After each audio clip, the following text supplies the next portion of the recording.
In this guide, I'm going to show you guys how to keep Robux to friends. Let's get started. First, your friend needs to create a game pass that you can purchase. Ask him to open Roblox. Go to the top menu and click on Create. From the left hand side, they should select Creations, then Experiences and enter their place. Next, they need to go to the Monetization on the left menu and click on Passes. From here, they should select Create a Pass, give it a name and save the changes.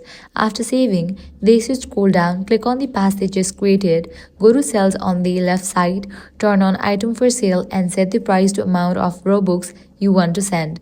Once the price is set, they should save the changes again. Now switch over to the Roblox account, go to your connections and click on the friend you want to send Robux to. If they have already added, make sure you add them first.